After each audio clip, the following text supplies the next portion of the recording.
왜 그린 제품이 이렇게 속속 나오는지? 아니 왜? 사용자에게 만져보시는 들어가세요.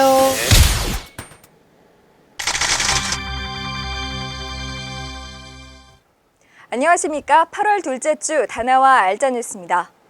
알약과 V3 라이트 등 무료 백신 소프트웨어를 사용하는 개인 사용자가 지난 1년 새 1,000만 명 이상 증가한 것으로 나타났습니다.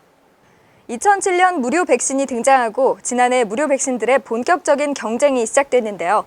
인터넷 리서치 업체 코리안 클릭은 지난 2월 무료 백신 소프트웨어 사용자는 약 2,500만 명으로 이는 전체 PC 사용 추정자의 75%에 달하는 수치라고 밝혔습니다. 무료 백신 경쟁은 소프트웨어 시장에서의 새로운 비즈니스 모델로도 주목받고 있습니다.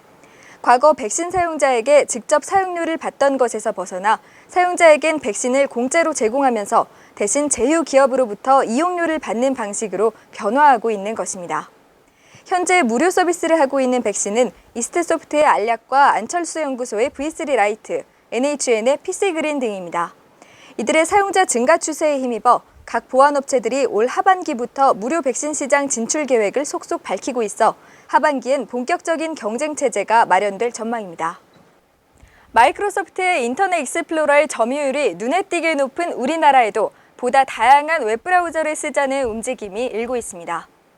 지난 5월 행정안전부가 전자정부 웹표준 강화 종합대책을 발표하며 국내 공공기관 사이트들이 호환성 확보에 나서기 시작했습니다. 덕분에 공공기관 웹 접근성 강화 사업이 잇따르며 소프트웨어 업체들이 분주한 시간을 보내고 있는데요. 현재 개발되고 있는 프로그램은 액티브엑스 설치 없이 다양한 웹 환경에서도 사이트 활용이 가능하도록 하는 것이 주된 내용입니다. 관련 업계는 이번 전자정부 웹표준 강화 정책이 마이크로소프트 의존도를 낮추고 사용자 선택권을 보장할 수 있는 기회가 될 것으로 보고 있습니다. 한편 일반 네티즌들 사이에서도 새로운 환경의 파이어폭스나 크롬 등 다양한 웹브라우저를 사용하는 이들의 수가 조금씩 늘고 있는 모습입니다. 하지만 아직 온라인 결제가 되지 않아 검색이나 서핑용으로만 사용되고 있다는 한계가 있습니다. 인터넷 환경의 다양화, 계속해서 꾸준한 관심과 개발이 이어질 때 우리나라도 보다 다채로운 인터넷 환경의 혜택을 누릴 수 있을 것으로 보입니다. 이어서 한 주간의 주요 소식입니다. 한국인 개발자가 제작한 게임 카툰워즈가 애플 앱스토어에서 미국 지역 유료 제품 전체 1위에 올랐습니다. 카툰워즈는 국산 캐릭터 졸라맨이 등장해 전투를 벌이는 게임으로 별점 5점 만점에서 4점을 받으며 좋은 반응을 얻고 있습니다. 앞으로 합법적으로 저작물을 유통하는 온라인 서비스 제공자들은 클린사이트로 지정되며 향후 저작권 보호센터로부터 보조금과 홍보 등을 지원받게 됩니다. 먼저 클린사이트 지정을 신청한 뒤 평가를 통해 클린마크를 부여받아야 하며 지정된 사이트는 저작권 상시 단속과 과태료 부과 대상에서 원천적으로 제외됩니다. 문화체육관광부가 불법 복제물 근절을 위해 벌인 서울 클린 100일 프로젝트 결과 모두 21만여 점의 불법 복제 DVD 영상, 음악 CD, 출판물 등이 적발된 것으로 집계됐습니다. 지난해에 실시한 100일 프로젝트 단속 실적에 비해 적발 수량 기준으로 24% 늘어난 수치입니다. 구글이 수개월간 카페인이라는 비공개 프로젝트명으로 개발해온 차세대 검색 엔진을 최근 공개했다고 업계는 전했습니다. 구글은 공식 블로그를 통해 아직은 미완성 상태인 새로운 검색 엔진을 공개하고 현재 검색 엔진과의 차이에 대해 이용자들의 피드백을 기다리고 있습니다. 미국과 일본의 성인용 영상물 제작사들이 만여 명의 한국 네티즌을 고소했습니다.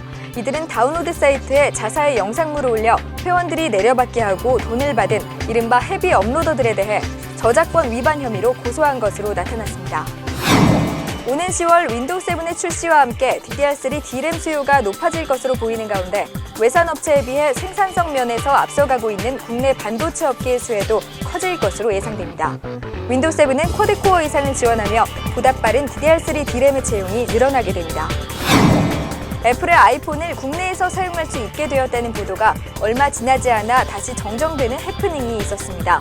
SK텔레콤이 소비자가 해외에서 아이폰을 구입해오면 국내 대리점에서 개통할 수 있게 했다고 알려졌으나 그에 필요한 전파 인증 필증 교부가 일반인에게는 불가능할 것으로 보여 당장 아이폰을 개통할 수 있다는 소식은 루머였던 것으로 밝혀졌습니다. WVGA급 능동형 유기발광 다이오드, 즉 AMOLED 디스플레이를 탑재한 1200만 화소 풀터치 스크린폰이 출시됩니다. 삼성전자는 전문가급 디카 기능을 갖춘 이 제품을 늦어도 10월경 선보일 계획입니다. 3년 연속 최고 매출을 경신했던 닌텐도 DS의 실적이 점점 감소하고 있습니다. 그 이유로는 킬러 타이틀이 없다는 것과 게임기에 비해 소프트웨어 판매가 부진하다는 것, 그리고 불법 복제 대처에 적극적이지 않기 때문이라고 업계는 분석했습니다. 통신 서비스 피해 예방 시리즈 4번째 시간입니다. 오늘은 통신 품질과 관련된 피해 사례와 예방책에 대해 알아보겠습니다. 휴대전화나 인터넷을 사용하다 보면 통화 품질이 좋지 않거나 다운로드, 업로드 속도가 느린 경우, 심하면 끊기는 현상까지 경험할 수 있는데요. 이를 통틀어 통신 품질과 관련된 현상이라고 말할 수 있습니다. 이와 관련된 피해 사례도 주변에서 상당수 찾아볼 수 있습니다. 품질 불량으로 인해 정상적인 서비스 이용이 불가능하거나 이런 불량 품질에 대한 AS를 미루거나 처리해주지 않는 경우, 품질 불량 문제 때문에 해지를 했는데 위약금을 부과하는 경우, 또 품질 불량으로 인한 위면 해지와 피해 보상 문제가 있습니다. 먼저 이동전화 통화 품질 문제 발생 시 대처 요령에 대해 알아볼까요? 우선 객관적인 통화 품질 측정을 위해 품질 테스트를 받고 집이나 회사 등 주 생활지에서의 품질 불량의 경우엔 단말기 제조업자에게 AS를 의뢰해 단말기 자체의 문제인지 확인합니다. 통신사의 고객센터에도 문의해 해당 지역의 품질 테스트를 받도록 합니다. 주의할 것은 이용 계약 후 품질 불량을 발견했을 땐 되도록 빠른 시일 내에 계약을 해지해야 한다는 것인데요. 통신사 약관이나 소비자 분쟁 해결 기준에 의하면 주 생활지에서 통화 품질 문제로 가입 14일 이내에 해지할 경우 위약금 감면 또는 환불이 가능합니다. 가입 15일 이후부터 6개월 이내에 해지할 땐 직전 1개월 기본료 50%를 감면하도록 명시되어 있기도 합니다. 그럼 초고속 인터넷의 경우엔 어떨까요? 각 초고속 인터넷 사업자 약관을 살펴보면 최저 보장 속도를 명시하고 있는데요. 이 최저 보장 속도에 미달되면 당일 요금을 감면받을 수 있고 속도 미달이 반복되면 위약금 없이도 해지가 가능합니다. 각 사업자별로 보상 기준을 정해놓고 있으니 문제 발생 시 약관을 참조하도록 합니다. 잘 안 터지는 전화나 인터넷 문제로 고민하시는 분들 주저하지 마시고 차근차근 해결해 보시기 바랍니다. 통신사를 통한 해결이 잘 안 될 때엔 소비자센터나 방송통신위원회 CS센터 등 다른 경로를 택하는 것도 한 방법입니다. 다음 시간엔 서비스 해지가 지연되는 경우의 피해와 예방에 대해 알아보겠습니다.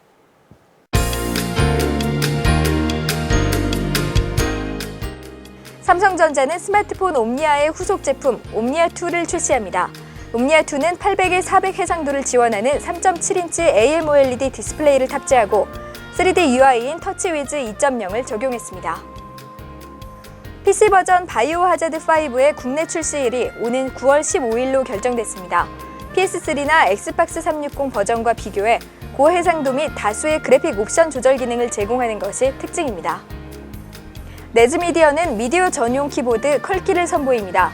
컬키는 멤브레인 방식으로 기능별로 키캡에 색이 입혀져 쉽게 구분할 수 있으며 각 프로그램의 전용 아이콘들이 해당 단축키에 인쇄되어 있습니다. 한글 지원도 가능해 일반 키보드로도 사용이 가능합니다. 스카이디지털은 자체 전원 기능을 갖춘 멀티카드 리더기 슈퍼리더를 출시했습니다. OS 설치 시 C 드라이브가 이동식 디스크로 잡히는 현상이나 탐색기에 너무 많은 드라이브가 인식되는 현상 등이 해결되고 파워 서플라이로부터 직접 5V 전원을 끌어와 외장형 저장 장치의 전원 부족 문제도 보완했습니다.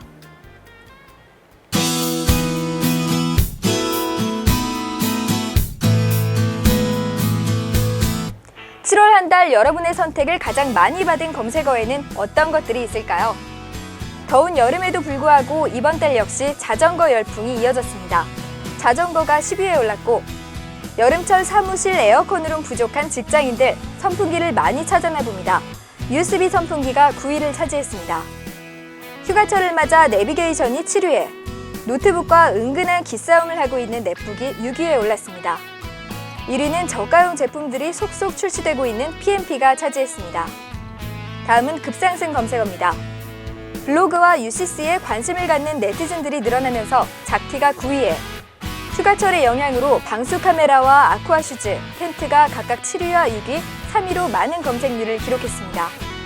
가장 많은 계단 상승한 검색어는 역시 신상품으로 올림푸스의 EP1과 햅틱 아몰레드로 나타났습니다.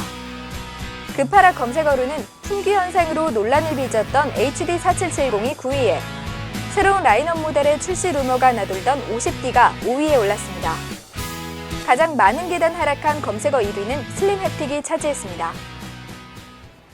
이번 주 소식은 여기까지입니다. 다음 시간에도 좋은 소식과 함께 찾아뵙겠습니다. 고맙습니다.